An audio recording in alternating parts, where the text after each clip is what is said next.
Welcome to cinema బజార్. నేను మీ యాంకర్ హాసిని. టుడే సినిమా బజార్ ఫిలిం న్యూస్ కి స్వాగతం సుస్వాగతం. తాజా సినిమా వార్తలు, gossips, box office reports, cinema రివ్యూలు మరియు స్పెషల్ ఇంటర్వ్యూలు అందించడానికి మేము సిద్ధంగా ఉన్నాం.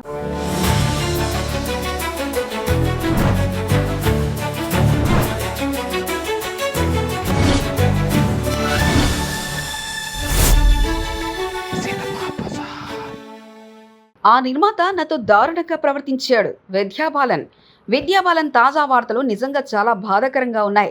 బాలీవుడ్ లాంటి పెద్ద ఇండస్ట్రీలో ఇలా ఉన్నత స్థాయిలో ఉన్న ఒక నటి కూడా ఈ రకంగా అనుభవాలు చెప్పడం ఇంకా ఇండస్ట్రీలో ఉన్న సమస్యలపై దృష్టి ఆకర్షిస్తుంది.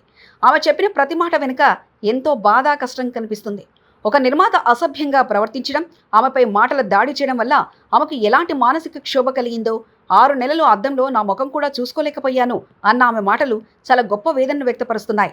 బాడీ షేమింగ్, కాస్టింగ్ కౌచ్, అనవసరమైన విమర్శలు ఇవన్నీ ఇండస్ట్రీలో సిస్టమాటిక్గా జరిగే సమస్యలే. విద్యాబాలన్ ఓ ప్రముఖ నటి అయ్యాక కూడా ఈ సమస్యలు ఎదుర్కొన్నారని చెప్పడం ఎంతో ధైర్యంతో కూడుకున్న విషయం. ఈ వ్యాఖ్యలు భవిష్యత్తులో ఫిలిం ఇండస్ట్రీ మార్పుకు దారి తీయాలని ఆశ ఉంది. సినిమా బజార్ యూట్యూబ్ ఛానల్ తో పాటు సినిమా బజార్ డిజిటల్ ఈ పేపర్ మరియు సినిమా బజార్ వెబ్సైట్ ను కూడా చూస్తూనే ఉండండి. మరిన్ని సినిమా అప్డేట్స్ కోసం సినిమా బజార్ ఛానల్ ని సబ్స్క్రైబ్ చేసుకోండి, లైక్ చేయండి, షేర్ చేయండి, మీ అభిప్రాయాలు కామెంట్స్ ద్వారా తెలియజేయండి. మరిన్ని ఇంట్రెస్టింగ్ అప్డేట్స్ తో మళ్ళీ కలుద్దాం. చూస్తూనే ఉండండి సినిమా బజార్.